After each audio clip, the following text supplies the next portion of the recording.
Hey, this is Chase with Ethical Trading. I'll show you a quick video on how to activate alerts once you have access to the Patreon alerts, as well as some of the more primary channels used for alerts that you can check in on. So this account here is set up actually using the trial membership, which you can go sign up for. There's a link available in the Patreon channel here, Patreon upgrade here channel.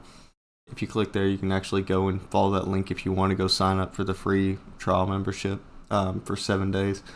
It's only $18 a month after that, and most of us can get the gains in a single trade to cover that for a month. But at any rate, the intent of the video is once you're signed up for the Patreon subscription and have access to all the additional Patreon channels such as Patreon alerts, Patreon learning and sharing, Patreon member guide.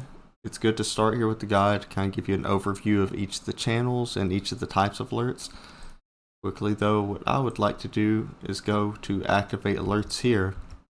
Because the first thing you need to do once you actually have access to these channels is go in and activate the alerts you want to access to. For most people, I'll recommend that you go ahead and activate alerts for all of them, unless there's something very specific you just flat out aren't interested in, such as crypto alerts for instance. But it's good practice to go in and select all of them initially. That way you can see the different types of alerts that are coming through. And let's say 2 or 3 weeks in, you're like, hey, I just really don't care for this specific alert type that's coming in. You can come back in here and just simply uncheck the emoji and it will no longer notify you. But what this channel does is this makes it to where whenever someone posts an alert, which I'm going to show you in a moment, and they tag these roles, you get a notification on Discord. So for instance, I've activated a few of these. Again, it's just for the notification purposes. But let's jump into ethical alerts, which is one of the more active areas that I post trade recommendations or ideas on things that I am trading.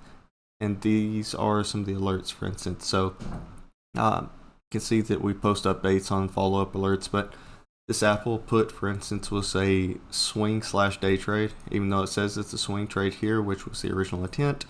You'll see that I pretty much always call out that if it is a trade that's marked a swing and you see significant gains the day of entry, it's never a bad idea to trim the position or go ahead and lock those gains.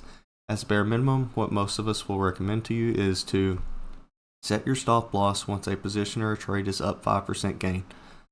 No one ever went broke by taking gains. So sure, you may trigger your stop loss on some of these trades at 5%, but consistent 5% gains across multiple days and multiple trades will grow your account very quickly.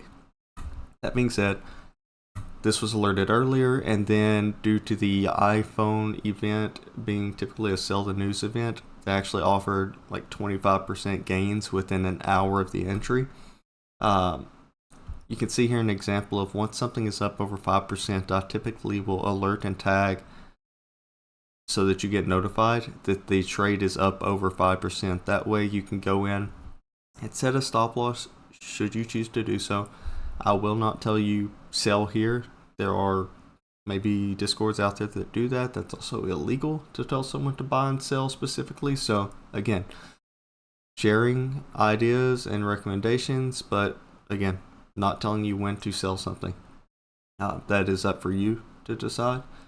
That being said, here's an example of a swing trade that actually offered gains immediately, but you can see up here some other swing trade examples that actually were swing trades that were held overnight for a single day or multiple weeks, for instance, with some of the ones I'll show you below. But this swing trade was alerted on September 5th. And then September 5th, yeah, we could have set our stop loss right there at the 5% gain. Those options actually opened the next day and offered over 40% gains, and they've gone even higher since then. But you can also see some other examples here. For instance, GME calls, Google puts, which these ended up going bonkers today. I need to update some of the newer swing trades that we've been in for several weeks now. I know that we hit a couple that actually hit like 500% gains. Typically what I recommend or what I do with my trading approach is I trim a portion of the position earlier on once it has gains to cover my cost basis for the full position. So for instance, if I have 5 options and they go up considerably, I will sell 4 of those options to cover what I paid for the full 5, and then ideally I'll even be able to secure a net gain on the whole position when I sell those 4, allowing me to leave that remaining runner to go longer if I want to without a risk of taking a loss and actually still have a gain. So I typically do that with most of my trades. Several examples of that, as well as examples of what we're doing right now in our small account challenge. This is an account that we started with, I believe, $500 or $1,000 just a couple of weeks ago. Go back and look. But what I've been doing on this one is I've been a bit more detailed about when I am exiting or trimming those trades as well. So there were several trades that we took today in this channel. Jump down to today. You can see here that some of these were high risk lotto trades that were very quick scalp or day trades.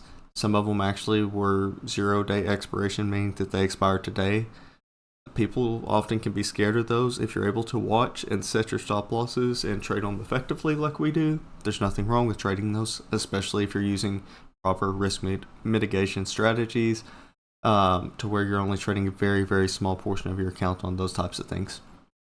That being said, these IWM puts, SPY puts, both of those offered considerable gains. What you'll normally see me do is post something like this that shows maybe the price target level for these puts that we entered here, and the next support level that we would target to probably sell those off would be there, and then so on and so forth. And I can show you an update for this one, for instance, over in the lounge, because we were talking about it afterwards. The example of that is typically I do this. I update it after I've actually trimmed my gains. Those actually went considerably higher than where I exited. But if you trade long enough, you start to learn you aren't trying to catch the absolute top or absolute bottom, because odds are you're not going to.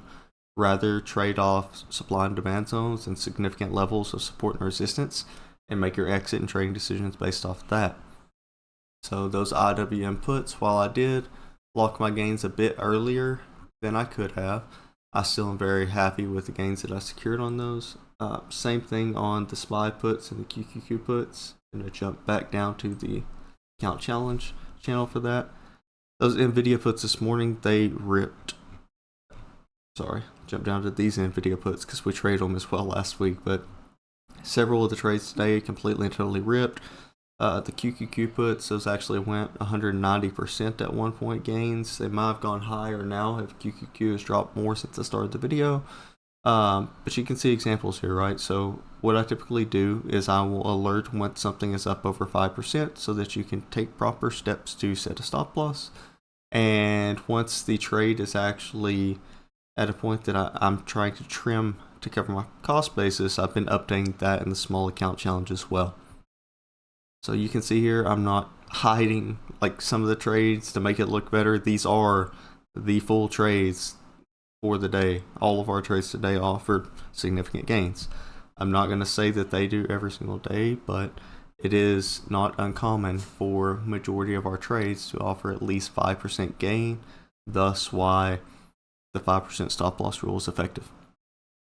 So again, this was a very quick video to cover some of the more common channels: the ethical alerts channel, the lotto alerts channel, and then the small account challenge channel are some of the more active ones, especially when we're actively doing a small account challenge. And just full transparency on this one, this account right now that we started at $1,000 last Tuesday because Monday was Labor Day holiday, that account's actually already at $2,600. So we've made significant gains by taking this approach of locking our gains when they are there and then trimming along the way. It works. Some of the other channels that haven't been as active but we'll be posting more alerts in there as well are things like crypto alerts, for instance, where we trade crypto. You can also, as you're taking these alerts, right, you have access to all the ticker specific channels. Let's say if you want to trade Tesla options as well, you can reference the levels of support and resistance that are available on the Tesla channel. That's why I post them there. While there look like there's a lot of lines there, there's actually a very methodical approach to how I do any and all lines on my chart so that they're extremely consistent across all charts that I do. whether it is stocks, crypto, whatever it may be. So if you go up here to getting started, you can actually see that legend. You can save that, favorite it if you want. For instance, solid yellow lines are more significant historical levels of support and resistance, also typically align with supply and demand zones, and then dotted lines are more of minor levels of support and resistance. So if we look at Tesla again, for instance, you can see there's some solid lines as well as some dotted lines, right? Dotted lines are minor levels based off smaller time frames. Solid lines are more significant based off of larger time frames. So that's a bit deeper dive than just touching on the alert types that we have available within the channels, but I wanted to make sure and touch base on it as well, just so that everybody knew how to access the alerts, as well as could, for transparency's sake, get to see some of the types of alerts and updates that we provide, because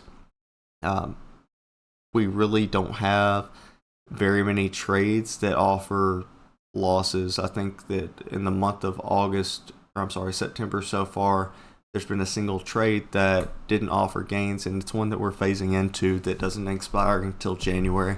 So I'm not saying that to try to make it sound better, like everything's visible and transparent. Typically where any of us do take losses on trades, it's where we break the rule, which you will see that I will put the rule in here over and over again, because it's something we should all live by, and I am human, so I have broke the rule myself on my accounts in the past. But never let a green trade go red. You're not going to blow up an account if you lock your gains when your trades are green. That might mean, selling today and having to wait till the funds settle tomorrow, but you're not going to go broke by taking gains. So that's it for today's video. Just wanted to touch base on some of the alert types and how to navigate that a bit. As always, I'm always open to questions or feedback. If you have any questions around any of this, feel free to tag me in the lounge. Let me know. If you don't want to chat there, we can chat via message, but make sure you tag me in the lounge first, because I don't want scam accounts trying to contact you and look like me. So, thanks all.